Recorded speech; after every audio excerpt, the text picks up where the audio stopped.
എല്ലാവർക്കും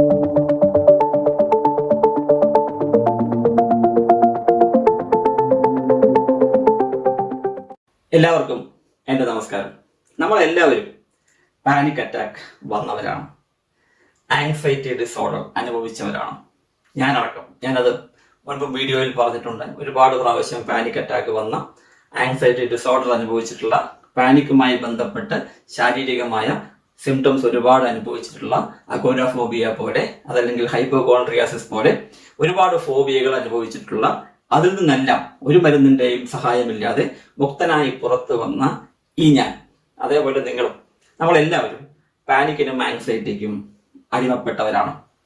അതുകൊണ്ട് തന്നെ അടിമപ്പെട്ടവർ എന്ന് ഞാൻ തെറ്റായി പറഞ്ഞതാണ്, അത് ഞാൻ ഡിലീറ്റ് ചെയ്യുന്നു. നമ്മളെല്ലാം അനുഭവിച്ചവരാണ് എന്ന് പറയുന്നു. പാനിക് അറ്റാക്കിന് ആരും അടിമപ്പെടുന്നില്ല, ആങ്സൈറ്റിക്ക് ആരും അടിമപ്പെടുന്നില്ല. ഇവയെല്ലാം മാറ്റിയെടുക്കാവുന്നതേ ഉള്ളൂ. പ്രധാനമായി ഈ വീഡിയോയിൽ ഞാൻ പറയുന്നത്, നിങ്ങൾക്ക് പാനിക് അറ്റാക്ക് ഉണ്ടാകുമ്പോൾ അപ്ലൈ ചെയ്യാൻ പറ്റുന്ന ഒരു റിവേഴ്സ് സൈക്കോളജിക്കൽ ട്രീറ്റ്മെന്റിനെ കുറിച്ചാണ്. പാനിക് അറ്റാക്ക് എന്തുകൊണ്ടുണ്ടാകുന്നു? ഫൈറ്റ് ഓർ ഫ്ലൈറ്റ് മെക്കാനിസം, അതിന്റെ പ്രഭാവം വളരെയധികം കൂടുമ്പോൾ ഉണ്ടാകുന്ന ഒന്നാണ് ഈ പാനിക് അറ്റാക്ക്. പേടി, നമ്മുടെ ശരീരത്തിന് എന്തോ സംഭവിക്കാൻ പോകുന്നു എന്നുള്ള പേടിയിൽ നിന്നും ഉണ്ടാവുന്ന റിയാക്ഷനാണ് ഫൈറ്റ് ഓർ ഫ്ലൈറ്റ് മെക്കാനിസം. ഈ ഫൈറ്റ് ഓർ ഫ്ലൈറ്റ് മെക്കാനിസം ഉണ്ടാവുന്നത് കൊണ്ട് നമ്മുടെ ഹാർട്ട് ബീറ്റ് കൂടുന്നു, ശ്വാസോച്ഛ്വാസത്തിന്റെ ഗതി വർദ്ധിക്കുന്നു, ശരീരത്തിൽ പല സ്ഥലത്തും വേദനകൾ വരുന്നു, വിയർക്കുന്നു, കണ്ണിന്റെ കാഴ്ച നഷ്ടപ്പെട്ടതുപോലെ തോന്നുന്നു, തലയ്ക്ക് ഭാരമില്ലാത്തതുപോലെ തോന്നുന്നു, ശരീരത്തിന് പലയിടത്തും ഭാരമില്ലാത്തതുപോലെ തോന്നുന്നു, എന്തോ സംഭവിക്കാൻ പോകുന്നു എന്നൊരു ആകുലത നമ്മെ വരിഞ്ഞു മുറുക്കുന്നു. ഇങ്ങനെയുള്ള സിംറ്റംസ് എല്ലാമാണ് സാധാരണഗതിയിൽ പാനിക് അറ്റാക്കിനുള്ളത്. ഇത് തന്നെയാണ് ഫൈറ്റ് ഓർ ഫ്ലൈറ്റ് സിൻഡ്രോമിന്റെയും ലക്ഷണങ്ങൾ. ഈ ഫൈറ്റ് ഓർ ഫ്ലൈറ്റ് സിൻഡ്രോം സാധാരണഗതിയിൽ ഒരു പട്ടി നമ്മളെ കടിക്കാൻ വന്നാൽ നമുക്കുണ്ടാവുന്ന സിംറ്റംസുമായി താരതമ്യം ചെയ്യാം. അതേ സിംറ്റംസ് വളരെയധികം പ്രകടമായി വന്നാൽ, വളരെ കൂടുതലായി വന്നാൽ അതിന് നമ്മൾ പാനിക് അറ്റാക്ക് എന്ന് വിളിക്കുന്നു. സിംറ്റംസ് രണ്ടും ഒന്ന് തന്നെയാണ്. ഫൈറ്റ് ഓർ ഫ്ലൈറ്റ് സിംറ്റംസിനേക്കാൾ, സിമ്പിളായ സിംറ്റംസിനേക്കാൾ കൂടുതലായി വരുന്നതാണ് ഈ പാനിക് അറ്റാക്ക്. ഈ പാനിക് അറ്റാക്ക് വരുന്നത് പേടി കൊണ്ടാണ്. പുറമെ നിന്നുള്ള പേടി കൊണ്ടാണ് പാനിക് അറ്റാക്ക് വരുന്നത്. അതേ പേടി പലപ്പോഴും നമ്മൾ തന്നെ നമ്മുടെ മനസ്സിൽ ചിന്തിച്ച് കൾട്ടിവേറ്റ് ചെയ്യുന്നത് കൊണ്ടും വരാം. പുറമെ ഒരു പേടിപ്പിക്കുന്ന സാഹചര്യവും ഇല്ലെങ്കിലും അകമേ നമ്മുടെ മനസ്സിലുള്ള പേടി കൊണ്ട്, കണ്ടിന്യൂസ് ആയിട്ടുള്ള പേടി കൊണ്ട് നമുക്ക് പാനിക് അറ്റാക്ക് വരാം. അങ്ങനെയുള്ള പാനിക് അറ്റാക്കിന്, കണ്ടിന്യൂസ് ആയി നമ്മുടെ മനസ്സിൽ നെഗറ്റീവായ ചിന്തകളുള്ള പാനിക് അറ്റാക്ക് വരുന്നത് പേടി കൊണ്ടാണ് എന്ന് മനസ്സിലാക്കുക.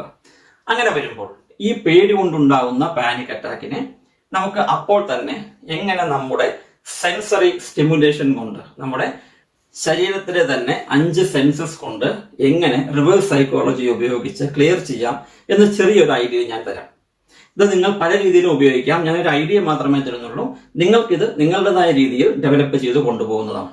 ഏറ്റവും ആദ്യം വേണ്ടത്, നമുക്കറിയാം പേടി കൊണ്ടാണ് നമ്മുടെ ശരീരത്തിൽ റിയാക്ഷൻ ഉണ്ടാവുന്നത്. മനസ്സ് പേടിച്ചിരിക്കുന്നു. മനസ്സ് പേടിക്കുമ്പോൾ നമ്മുടെ ഹൃദയത്തിന്റെ താളം വർദ്ധിക്കുന്നു, അങ്ങനെയുള്ള സിംറ്റംസ് ഉണ്ടാവുന്നു.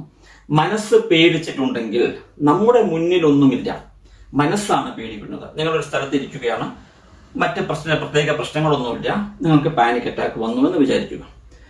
നമുക്കറിയാം എന്റെ മുമ്പിൽ പേടിക്കത്തക്കതായിട്ടുള്ള ഒന്നുമില്ല, പക്ഷെ എന്നിട്ടും എനിക്ക് പാനിക് അറ്റാക്ക് വരുന്നു. അപ്പോൾ എന്റെ മനസ്സ് പേടിച്ചിരിക്കുന്നു എന്ന് കൃത്യമായി മനസ്സിലാക്കണം.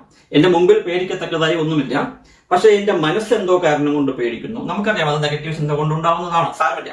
പക്ഷെ എന്റെ മനസ്സ് എന്തോ കാരണം കൊണ്ട് പേടിക്കുന്നു, അതുകൊണ്ടാണ് എനിക്ക് പാനിക് അറ്റാക്ക് വരുന്നത്. ആ പേടി ഇല്ലാതാക്കാൻ എന്ത് ചെയ്യണം? എന്റെ മുന്നിൽ പേടിക്കത്തക്കതായിട്ടുള്ള ഒന്നുമില്ല എന്ന് എന്റെ കോൺഷ്യസ് മനസ്സ് ഉപയോഗിച്ച് ഞാൻ എന്റെ സബ് കോൺഷ്യസ് മൈൻഡിന് പറഞ്ഞു കൊടുത്താൽ, റിവേഴ്സ് സൈക്കോളജി, അതിന് ആ പേടി ഇല്ലാതാവുന്നു. അപ്പോൾ നമ്മൾ ആദ്യം ചെയ്യേണ്ടത്, നമുക്ക് പാനിക് അറ്റാക്ക് വരികയാണെങ്കിൽ ഒരു ഗ്ലാസ് വെള്ളമെടുത്ത് പതിയെ കുടിക്കുക. ഒരു ഗ്ലാസ് വെള്ളമെടുത്ത് പതിയെ കുടിക്കുമ്പോൾ നമ്മൾ നമ്മുടെ മനസ്സിനോട് പറയുകയാണ്, ഞാൻ ഇവിടെ ഒരു ഗ്ലാസ് വെള്ളം പതിയെ കുടിക്കുകയാണ്. ഇങ്ങനെ പതിയെ കുടിക്കുന്നത് കൊണ്ട് ഞാൻ നിനക്ക്, സബ് കോൺഷ്യസ് മൈൻഡിന് പറഞ്ഞു തരുന്നത് എന്താണെന്ന് വെച്ചാൽ, എന്റെ ചുറ്റുപാടും പേടിപ്പിക്കുന്ന ഒരു സാഹചര്യവുമില്ല. അങ്ങനെ ഉണ്ടെങ്കിൽ എനിക്ക് പതിയെ വെള്ളം കുടിക്കുവാൻ സാധിക്കുകയില്ല. ഞാൻ പതിയെ വെള്ളം കുടിക്കുന്നുണ്ടെങ്കിൽ ദയവ് ചെയ്ത് മനസ്സിലാക്കുക, ഇവിടെ ചുറ്റുപാട് പേടിക്കേണ്ട യാതൊരു സാഹചര്യവുമില്ല, ഞാൻ പേടിക്കുന്നുമില്ല. ഇതൊരു സിഗ്നൽ, റിവേഴ്സ് സൈക്കോളജിക്കൽ സിഗ്നൽ നമ്മൾ നമ്മുടെ സബ് കോൺഷ്യസ് മൈൻഡിന് കൊടുക്കുകയാണ്.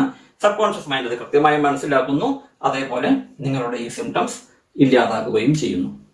രണ്ടാമത് നമുക്ക് ചെയ്യാൻ കഴിയുന്നത്, നമ്മുടെ കയ്യിൽ എന്തെങ്കിലും കഴിക്കാനുണ്ടെങ്കിൽ ഒരു ചോക്ലേറ്റ്, കുറച്ച് ജീരകം, അതല്ലെങ്കിൽ എന്തെങ്കിലും ഒരു ബബിൾഗം, അതൊന്ന് പതിയെ വായിലിട്ട് പതിയെ ചവച്ചാൽ നമ്മൾ കൊടുക്കുന്ന സിഗ്നൽ എന്താണ്?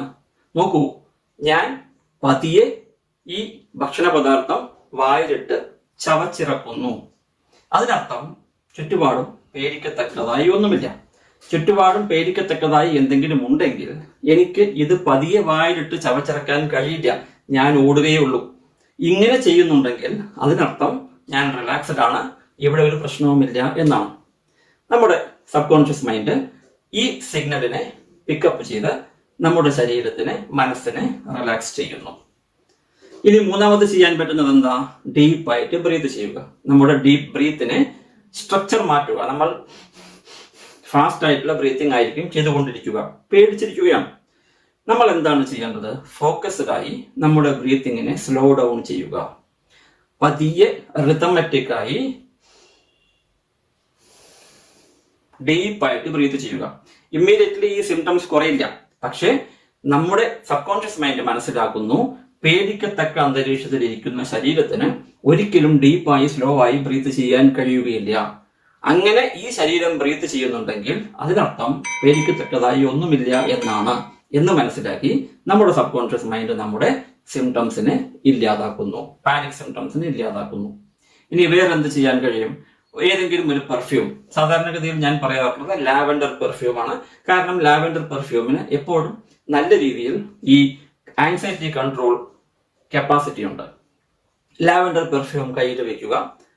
അങ്ങനെ അത് പാനിക് അറ്റാക്കിന്റെ സിംറ്റംസ് വരുമ്പോൾ ലാവൻഡർ പെർഫ്യൂം കയ്യിൽ ചെറുതായിട്ടൊന്ന് തേച്ച് പിടിപ്പിച്ച് ഡീപ്പായി ഒരു 3-4 പ്രാവശ്യം ബ്രീത്തിങ് ചെയ്യുക. അങ്ങനെ ചെയ്യുമ്പോഴും നമ്മുടെ ഈ റിവേഴ്സ് സൈക്കോളജി വർക്കൗട്ട് ചെയ്യും. പേടിച്ച ഒരാൾക്ക് ഇങ്ങനെ പെർഫ്യൂം മണപ്പിക്കാൻ സാധിക്കുകയില്ല. അത് നമ്മുടെ സബ് കോൺഷ്യസ് മൈൻഡ് മനസ്സിലാക്കുന്നു, അതുപോലെ പ്രവർത്തിക്കാൻ തുടങ്ങുന്നു, നിങ്ങളുടെ സിംറ്റംസ് കുറയുന്നു. ഇനി നമുക്ക് ചെയ്യാൻ കഴിയുന്നത് നമ്മുടെ സെൻസ്, കണ്ണുകൾ കൊണ്ട് ചുറ്റുപാടുമുള്ള കാഴ്ചകളെ പതിയെ കാണുക. ഒരു മരം, ഒരു ഇല, ഒരു പക്ഷി, അങ്ങനെ ചുറ്റുപാടുമുള്ള കാഴ്ചകളെ പതിയെ പതിയെ കാണുന്നത് കൊണ്ട്, വളരെ പതിയെ കാണുന്നത് കൊണ്ട്, പറ്റുമെങ്കിൽ 2-3 സെക്കൻഡ് ഒരേ കാഴ്ചയിൽ കണ്ണുകളെ നിർത്തുന്നത് കൊണ്ട് നമ്മുടെ സബ് കോൺഷ്യസ് മൈൻഡ് മനസ്സിലാക്കുകയാണ്, പേടിച്ച ഒരാൾക്ക് ഇങ്ങനെ ചെയ്യാൻ കഴിയുകയില്ല, അതുകൊണ്ട് അവിടെ പേടിക്കേണ്ട യാതൊരു കാര്യവുമില്ല എന്ന് മനസ്സിലാക്കി നിങ്ങളുടെ സിംറ്റംസ് കുറയ്ക്കുന്നു. ഇനി എന്താ ചെയ്യാൻ കഴിയുക? ചെവി ഉപയോഗിക്കാം. ചുറ്റുപാടും കേൾക്കുന്ന ശബ്ദങ്ങളിൽ ചെറുതായി ഫോക്കസ് ചെയ്യാൻ ശ്രമിക്കുക, പതിയെ ഫോക്കസ് ചെയ്യുവാൻ ശ്രമിക്കുക. അപ്പോഴും ഇതേ റിവേഴ്സ് സിഗ്നലാണ് ഉണ്ടാവുന്നത്. പിന്നെ നമുക്ക് നമ്മുടെ കൈകളെ ഉപയോഗിക്കാൻ കഴിയും. നമ്മുടെ ഡ്രസ്സിന്റെ സ്ട്രക്ചറിൽ ചെറുതായി തൊട്ടു നോക്കാം. കണ്ണട ധരിച്ചിട്ടുണ്ടെങ്കിൽ കണ്ണടയെ തൊട്ടു നോക്കാം. 2 കൈ കൊണ്ടും കണ്ണട തൊട്ടു നോക്കി അതിന്റെ സ്ട്രക്ചറിലൊക്കെ ഇങ്ങനെ കൈ ഓടിച്ച് പതിയെ പതിയെ തിരിച്ചു വെക്കുമ്പോൾ ആ കണ്ണട നമ്മുടെ ശരീരത്തിൽ തൊടുന്നത് നമുക്ക് ഫീൽ ചെയ്യാം. അതേപോലെ മീശയുണ്ടെങ്കിൽ മീശയിൽ ഇങ്ങനെ തൊട്ടു നോക്കാം പതിയെ പതിയെ. കമ്മൽ ധരിക്കുന്നവരാണെങ്കിൽ പതിയെ കമ്മലിൽ തൊട്ടു നോക്കാം.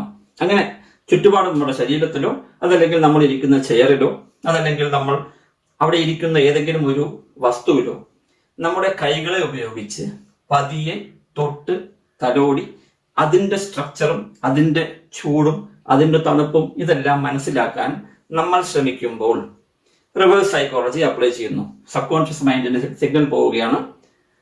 പേടിച്ചിരിക്കുന്ന ഒരാൾക്ക് ഇത്രയും സ്ലോ ആയി ഇതൊന്നും ചെയ്യാൻ കഴിയുകയില്ല. അതിനർത്ഥം അവിടെ പ്രശ്നങ്ങളൊന്നുമില്ല, എനിക്ക് റിലാക്സ് ചെയ്യാം എന്ന് പറഞ്ഞ് നിങ്ങളുടെ ശരീരം നിങ്ങളുടെ സിംറ്റംസിനെ റിലാക്സ് ചെയ്യിക്കുന്നു. ഇതാണ് ഞാൻ പറഞ്ഞ നിങ്ങളുടെ സബ് കോൺഷ്യസ് മൈൻഡിൽ നിങ്ങൾ അപ്ലൈ ചെയ്യുന്ന റിവേഴ്സ് സൈക്കോളജി. ഇത് ഞാനായി പറഞ്ഞ കുറച്ച് മെത്തേഡ്സ് ആണ്. ഇത് പാനിക് അറ്റാക്കിൽ നിന്നും പെട്ടെന്ന് റിലീവ് ആവാൻ നിങ്ങളെ സഹായിക്കും. ഇതേപോലെ തന്നെ നിങ്ങളും നിങ്ങളുടേതായ രീതിയിൽ ഈ പറയുന്ന മെത്തേഡ്സ് ഉപയോഗിച്ച് റിവേഴ്സ് സൈക്കോളജിക്കൽ മെത്തേഡ്സ് അപ്ലൈ ചെയ്യും. നിങ്ങൾ ആലോചിച്ച് കണ്ടെത്തും. എന്നിട്ട് ആ മെത്തേഡ് കമന്റിൽ ഇടാൻ ഒരിക്കലും മറക്കരുത്. കാരണം നിങ്ങളെപ്പോലെ തന്നെ ഒരുപാട് ആളുകൾ, എന്നെ പോലെ തന്നെ ഒരുപാട് ആളുകൾ ഈ പാനിക് അറ്റാക്കിനും ആങ്സൈറ്റി ഡിസോർഡറിനും വശംബദ്ധരായി പേടിച്ച് ടെൻഷൻ അടിച്ച് കഴിഞ്ഞുകൊണ്ടിരിക്കുകയാണ്. ടെൻഷൻ അടിക്കേണ്ട കാര്യമില്ല, പേടിക്കേണ്ട കാര്യമില്ല. ഇതൊരു മാനസിക രോഗമല്ല. ഇത് വരുന്നത് കൊണ്ട് നിങ്ങളുടെ ശരീരത്തിനോ മനസ്സിനോ ഒരു പ്രശ്നവും ഉണ്ടാവുന്നില്ല. അതുകൊണ്ട് ഈ പറയുന്ന സിംറ്റംസിനെ, ഈ പറയുന്ന ആങ്സൈറ്റി ഡിസോർഡറിനെ, ഈ പറയുന്ന പാനിക്കിനെ പേടിച്ച് വീണ്ടും വീണ്ടും ലക്ഷണങ്ങൾ ഉണ്ടാവാൻ നിങ്ങൾ തന്നെ കാരണമാവരുത്. കാരണം ഈ സിംറ്റംസ് ഉണ്ടാവുന്നത് തന്നെ നിങ്ങൾ വീണ്ടും വീണ്ടും പേടിക്കുമ്പോഴാണ്. ഞാൻ ഈ പറഞ്ഞ മെത്തേഡ്സ് ഉപയോഗിക്കൂ. എന്തെങ്കിലും സംശയമുണ്ടെങ്കിൽ നിങ്ങൾക്ക് എന്നോട് സംസാരിക്കാം, നിങ്ങൾക്ക് എന്നോട് മെസ്സേജ് ഇടാം, ഞാൻ നിങ്ങൾക്ക് മറുപടി നൽകാം. എന്തെങ്കിലും ആവശ്യമുണ്ടെങ്കിൽ നിങ്ങൾക്ക് എന്നെ കൺസൾട്ടേഷനും ചെയ്യാം. ഞാൻ ആൾവേസ് അവൈലബിൾ ആണ്. ധൈര്യമായിരിക്കൂ, നിങ്ങൾക്കൊരു പ്രശ്നവുമില്ല.